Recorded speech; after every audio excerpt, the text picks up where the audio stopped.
تم اس کردار کو نہیں پیش کر سکتے جس کردار کو ہمارے بزرگوں نے پیش کیا ہے۔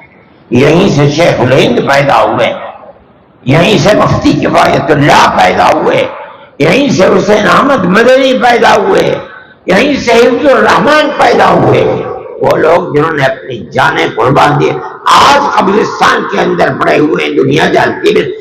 بدقسمتی ہے مسلمان نہیں جانتا کہ اس کے باپ دادا کی تاریخ کیا ہے، ملک کی آزادی۔ دارالعلوم دیوبند،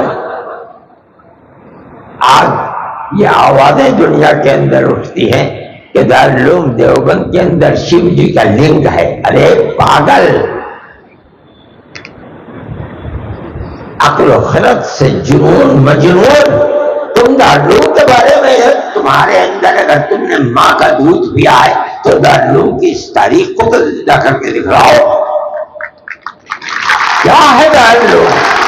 تم کیا جانو دارالعلوم کس چیز کا نام ہے؟ اگر دارالعلوم نہ ہوتا تو ملک کی آزادی کے اندر روڑے پڑ جاتے۔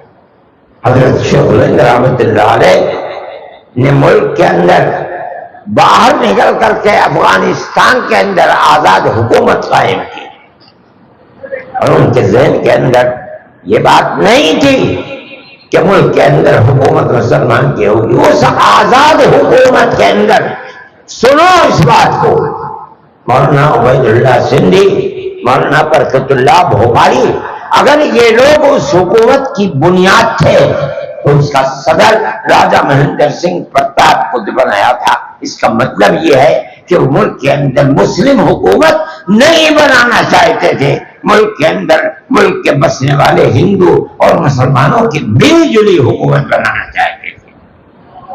انہوں نے جس سیکولرزم کے خواب کو دیکھا تھا، آج ملک کے اندر فرقہ پرست طاقتیں سیکولرزم کے لفظ کو ملک کے دستور سے نکال کر پھینکنا چاہتی ہیں۔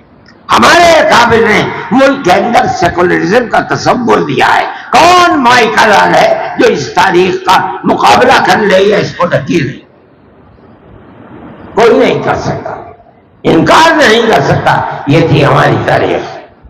حضرت شیخ الہند رحمۃ اللہ علیہ جب سعودی عرب سے طائف سے گرفتار کر کے اپنے ساتھیوں کے ساتھ مصر بھیجے گئے اور مصر سے اٹھا کر کے ان کو مالٹا کی جیل کے اندر بھیج دیا گیا، کانگریس کے لوگ جانتے تھے ان کی اس تاریخ کو۔ کوئی اور مائی کا لال ہندوؤں کے اندر نہیں ہے جس نے ملک کی آزادی کے لیے یہ قربانی دی ہو کہ 7 سمندر پار 4 سال اس نے انگریز کی قید با مشقت کو کاٹا ہے۔ اگر کاٹا ہے تو دارالعلوم کے طالب علم نے کاٹا